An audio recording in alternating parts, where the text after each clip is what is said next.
Thanks for listening to the Tech Tools for Teachers podcast, where each week we talk about a free piece or two of technology that you can use in your classroom. I'm your host, Shannon Martin. I'm a middle school teacher, technology coach, and personalized learning coordinator for my district. And I'm her husband and producer, Fuzz Martin. How's it going? Oh, man, it's so great. Episode 38. Are we done with winter yet? It just started. Because the whole getting dark at... Like 4:30 at night? Yeah, I'm over it. It feels like midnight, and it's like 6:30. Yeah. I'm way over that right now. It's only November, and I'm feeling like it's the middle of February. But it does start getting lighter. Like after December, like the days start getting longer again. We got like a month and a half before we get to when it's going to start getting like early. 5 minutes at a time. Yeah.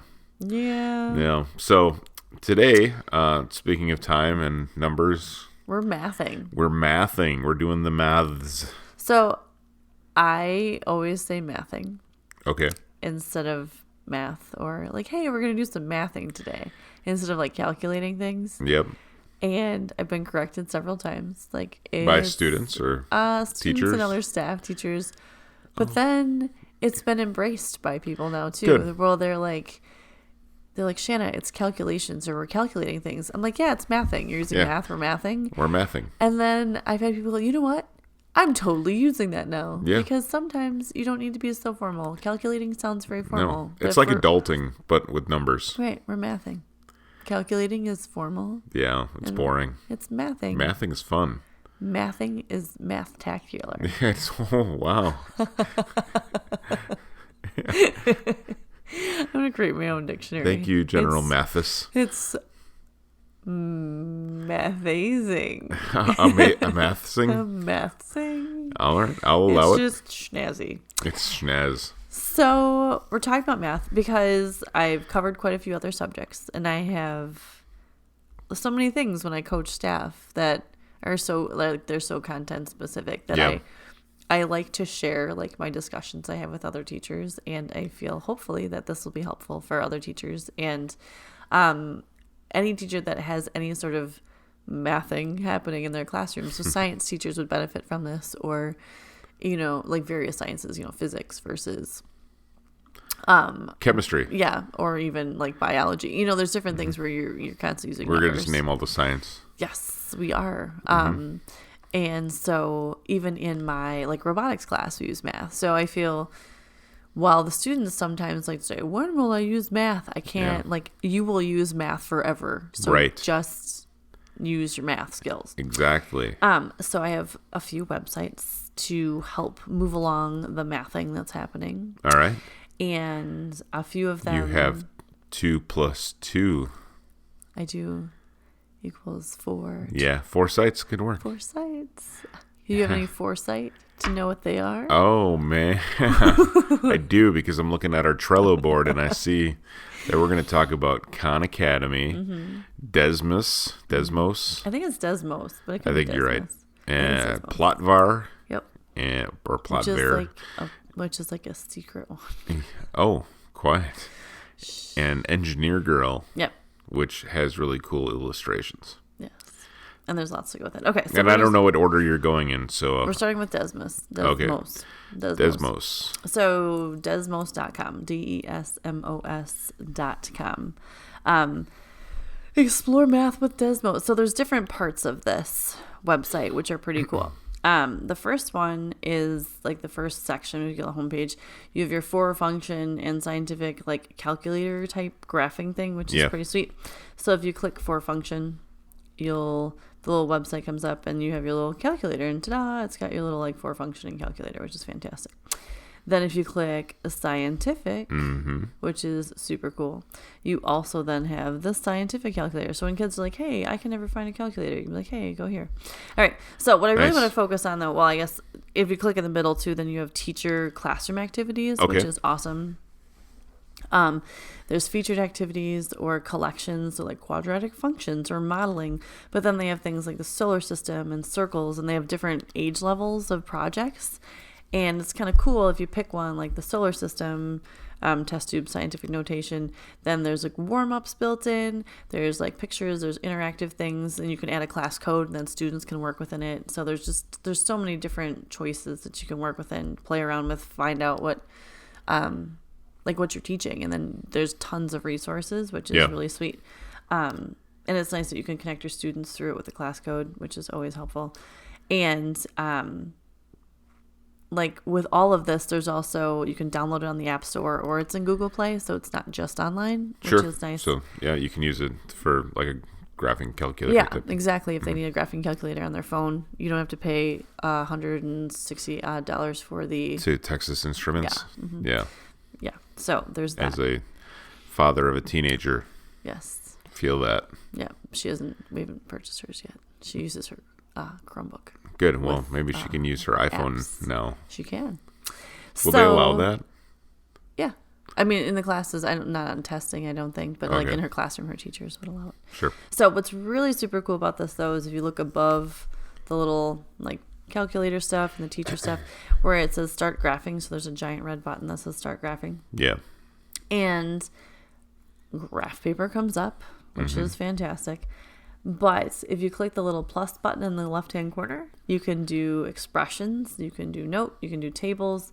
So you can teach graphing, like the students can graph and plot all of the numbers and things that they need to, and they're not drawing it all out on a piece of paper, but they also have the digital version. They can delete and edit and see how things actually graph out. Sure. So if you pick the table and you drop in numbers under your X and Y, it plots it right onto your graph paper for you, which is nice. That, to me, as a child in school that did not understand math very well, and graphing was not my favorite thing. Yeah. I always had a hard time with my X's and Y's and being able to graph it and see it. Yep. But this, as I put the numbers in, like shows you right away. So it shows like what your changes, how they affected on the graph. Yeah, so if you put a negative in, you can see it right away versus like messing it up, erasing it 5,000 times, not being able to waiting tell. for the teacher to correct your paper and tell you what you did wrong. Yeah. So you can plot all kinds of things on these graphs, which is awesome. And then you have the options to, when you go to share it, you can just share the link with somebody. You can print them, or you can export your images or embed them. So if they're doing some sort of presentation, they could drop the graph in. Yep. If they need to print it off and show teacher their work, they can. But there's so many ways students could use this in the classroom, or if they're going to, maybe they're doing their math assignment, they need to share it with the teacher. They can share the link with the teacher, and the teacher can check right away if they've plotted out the numbers that they need to. Right. But it just makes beautiful graphs, and they can plot all kinds of points. They could be doing something out of their work in class and then show it to you and then graph it out. So there's all different options that they could do at all different levels of math. And it's a really cool, pretty easy to use graphing site. So with all the other things that the calculators they offer, they also have this really cool graphing site. Excellent. So my suggestion is check it out. The other cool thing is if on the left-hand side, there's like the 3 lines. If you click on it, then they also have examples. So if you have students that are struggling, they have examples like tons. So from like slope intercept to trigonometry to polar line, I don't even know what these words are. Transformations, statistics, calculus. And so they show, you can click on that then, and it shows you exactly what that should look like if you're graphing it properly, like what that type of graph would look like. You could open it up and it will drop it onto the graph paper for you with the equations. So then like you can see what you should be doing right with your own graph. Sure. Anyway, I thought it was really cool and really helpful. You know what those 3 lines are called, right? Where you click that on the menu. No. You know what that's called? The 3 lines on the menu? It's called a hamburger menu. Because usually it's the waffle. No, because it's it's a waffle if it's a grid Google, like that. But when it's those 3 lines, it's a bun and a patty in between, and it's called like the technical term is a hamburger. A hamburger menu. Okay, so click on the hamburger. So you know that now. That's fun. Yeah. I always call it the 3 lines. Yeah. But in Google, I always call it a waffle. Yeah, but so if you just say Yeah, there's the waffle, Yeah. which is the grid. Right. And then there's the hamburger menu, which is the 3 lines. Right. Which is standard UX. Fun. Look at that. Now you know. You learned something today. Hamburger menu. When you're looking at your graphs. So Desmos. Desmos.com. DESMOS. Yeah. .com. Very cool. Check it out. There's classroom activities, but as a math teacher or a science teacher, like just so many things to offer that I think are very user friendly. Because I know math isn't always where there's a lot of digital tools. Yep. So Are you going to talk about the cool thing about this site that I haven't been talking about yet? No, go ahead. The staff picks the creative art where you can learn how to how to graph Peppa Pig or Groot or a snow globe. I was skipping over that just because there's Winnie the Pooh. You can learn how to graph Danny DeVito. Yes. Yeah, if you scroll down, Pokemon. so as I'm going through all these tools, if you scroll a little bit further down on the page, Yes. a little further, they even have the NASA logo in there. They've got SpongeBob's house. They have Stitch from Lilo and Stitch, the Up Lilo. characters. Oh my gosh, we're back to that again. Lilo and Stitch. Yes. Apparently say it wrong. They have a Jeep. So anyway, that's they teach you how to graph cool you pictures too, which is a fun way to teach Rick your from kiddos Rick and stuff. Morty. Nice. There you go. It's gonna get me into You're gonna be graphing. graphing. Holy So cow! And they're just a ton of. Wow, that's actually really cool. When you click into the images, it shows you all of the equations. So to graph Rick from Rick and Morty, there's 93 different equations that you need to use, and you can see when you delete one, the line that it deletes. It's really cool. right.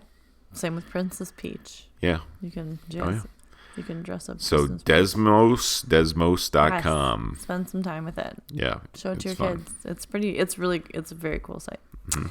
All right. So our next site is Plotvar. I don't know. It's Plotvar. I think it's PLOTVAR. So yeah. Yeah. So it may be like variable. Plotvar. But it looks like it's Plotvar. It does. PLOTVAR. But if it was VAR by itself, it'd be var. Now, what's interesting about this site is there's a lot of ads and stuff. Kind of don't click the actual start now. So they keep having ads between the graphing things. Yeah, yep. Which to me drives me nuts. But I get it. It's Little a free shade, site. yeah. But across the top, it's hard. It's just kind of hard. It's not super user friendly, but it's kind of just very cool and straightforward when you get to it. When you get to what you need, yeah. So across the top, you'll see home, line graphs, bar graphs, pie charts. I'm gonna talk today. Live graph samples. Okay, so you pick one like bar graph. Click on bar graph. Done. Okay. Now, if you look below the weird green Start Now button, it says chart title, y-axis, x values, series name, and then you type in your values. So, type in your information. Sure. Give your numbers. So, you already need your numbers ahead of time. Then you click the Create button. Okay. And boom. Boom. There's a bar graph. And it's already made, and it's super pretty, and it's just it's there. It's done. Yeah. Oh, yeah. Look at that. So it's it. There's just put your numbers in. Here's a graph. Put your numbers in. Here's a line graph. Yeah. It's very super straightforward. And then very teeny tiny in the right hand corner, you can see print the chart or export as a vector. And you print or save it as a PDF or whatever you want to do. And then you can drop these charts into a presentation, into a lab. So I've been working with one of our science teachers, and we've been doing some graphing, but she wants very straightforward, simple graphs for the students to put into their lab reports for her. Right. So what she does is this works really well on her iPads in her classroom. Okay. So she pulls it up, they type in their numbers, they hit what they need to, and then they create their graph, and the graphs are put right into their lab reports. Sure, yeah. And they're ready to go. There's not a lot of frills. There's not a lot of anything, but it makes beautiful graphs right away. Yep. And if you're charting out numbers and just practicing, this would be a great way to get some visuals when you're practicing with graphing. Sure. There's some samples in there that you can click on, and they give you other fancier line charts and bar graphs and stuff, so you can see other samples.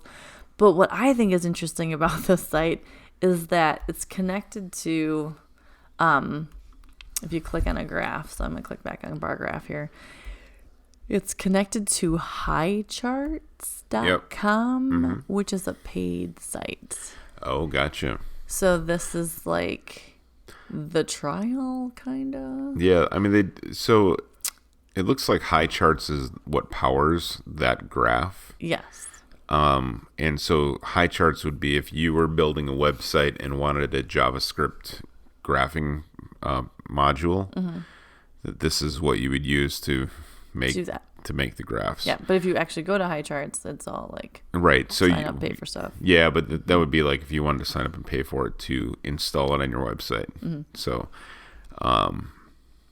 Plotvar is what we're working with. Yeah. And it makes pretty little simplified graphs and gives you graph types and gives you just some basic information. Even if you click like graph types, it'll tell you like a line graph, and it gives you definitions and information. So it's full of easy little graphing information and basic knowledge if you kind of need some straightforward graphing for your students. So yeah, pretty cool. Plotvar works well in science lab reports. Yeah, nice. Try that one out. And I'm sure it works great in math. Yeah, since it's mathing.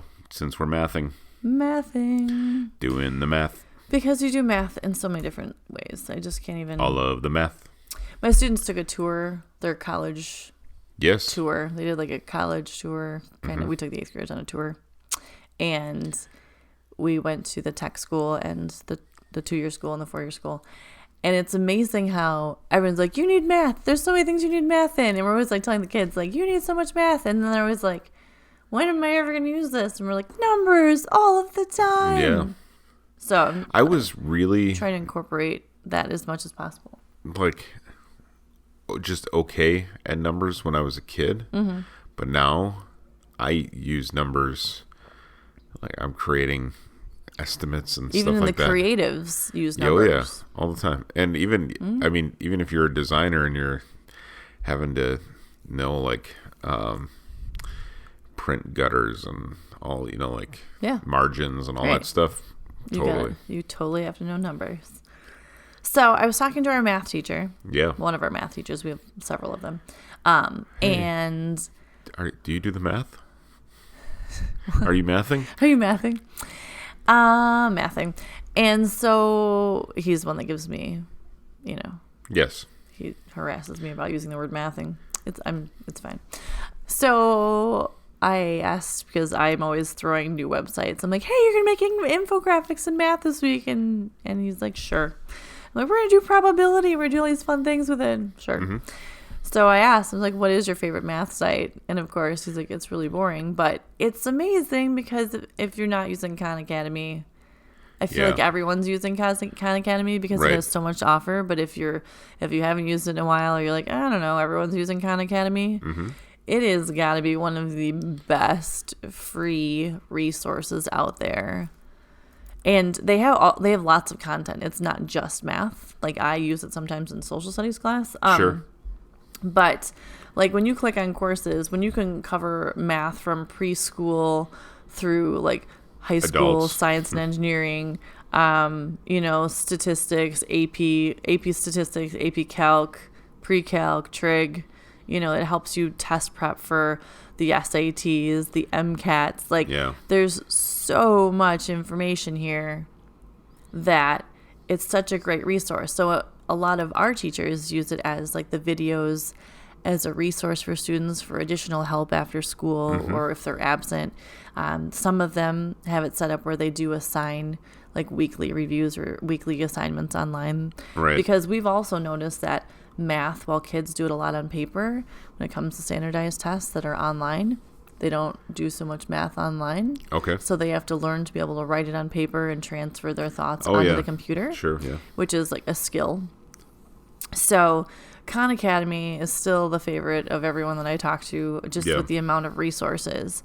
But coming from a parent perspective, so the eldest, now in high school, every summer, since she's been in like 6th grade, there's always been a requirement over the summer that she needs to do Khan an average of 45 minutes a week. So it's like 15 minutes 3 days a week, or however she wants to break it up. But that time reinforcing her math and con over the summer, she's even said, has really helped her to not lose her math through the year. Yeah. So while teachers use it, as parents, there's a parent option on there where your kids can sign up and you can track your kids, which is awesome. Great. And then they earn little badges and all kinds of stuff like that too, where they can be like, oh, you spent 20 minutes watching a video this week. You learned, you upped yourself 3 levels. Like there's just so much that they can do. So if you're not in con again, KHANACADEMY.org. Yes, KHAN Academy. So when we started doing this podcast, I was like, okay, so what are the sites that we're going to do? Because we're going to run out, which we're not going to run out. We're not going to run out. Mm-hmm. And the 2 immediately that I thought of were Khan Academy first and Code Academy second, which are similar type setups, one for math and one for code. Yep.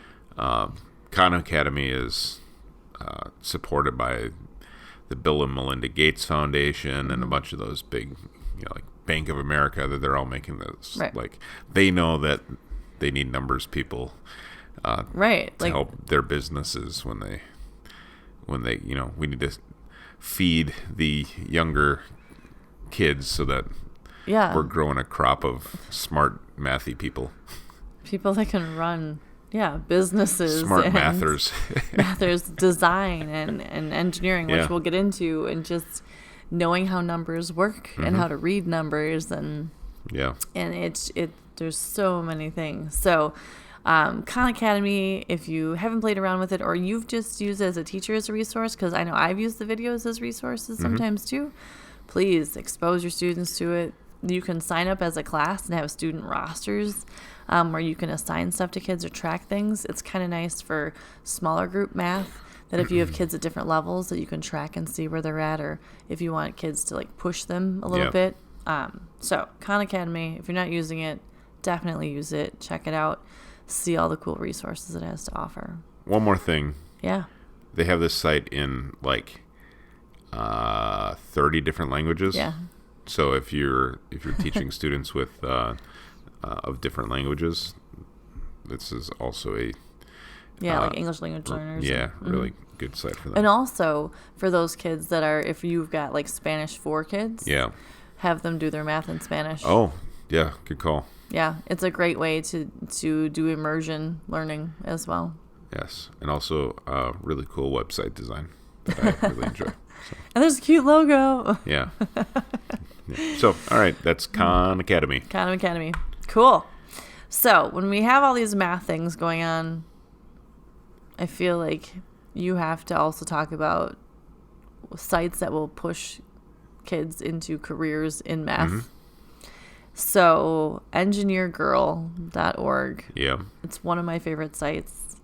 I come back to it, I feel like every 3 months. And there's always new stuff, so then I get excited about it again. But engineergirl.org is a site, obviously, to push girls into engineering. But what's cool about it is if you go into it, so there's engineers, so you click on the first tab, engineers, it says like, I'm an engineer. And if you go there, it will talk about women engineers. There's filters, and there's actual women who are actually engineers, and it gives their story, and they explain like how they got into it. Yeah. They have a day in the life of a woman engineer. They have historical engineers. And then what's cool is they have an Ask an Engineer spot where you can actually enter in like questions and watch videos and learn things about women in engineering. What's also cool is you can go under what they do. And to me, engineering careers, like understanding like it's not just bridges. I feel like people always think civil engineering. Yeah, that's what they always think. But like aerospace engineering, biomedical engineering, industrial engineering, environmental engineering, like they have all the different categories of engineering, which is amazing because I feel like everyone is like doesn't think beyond like the 4 that they always hear about. But once you click on the specific career, then it breaks down even further, gives you an overview, gives you resources like Q&A, examples, like just so much information. And in the last tab, it's how they get there. So you click prepare for college. It literally tells you, click on high school classes. It tells you what classes would be suggested to sign up for in high school if you're interested in a career along these lines. And then we're in math. We're mathing this week. There's the question that says, why take math? Oh. And then they tell you all the reasons why math is important when it comes to your future. And you click on that. And then it gives you a whole breakdown with a video explaining these are all the reasons. Yeah. You need to take algebra, geometry, trig, calculus. These are the tools that are going to help you. Mm-hmm. So it's just a really great resource if you're having girls explore engineering. I think I've talked about it before a little bit. I've mentioned it because the site, it changes and it's always adding more information. Yep. And if you're focusing on science and engineering and math and all the STEM careers, it's definitely a girl-friendly website. And it doesn't look so straightforward, you have to do this. Yeah. It's more inviting. That it's also not girly though. Agreed. It's not yes. It's not it's not offensive when you're saying that. It's definitely it's colorful and it's more inviting than just being straightforward, just but listing it's not, off information it's to just, people. But it's not insulting no. Yeah.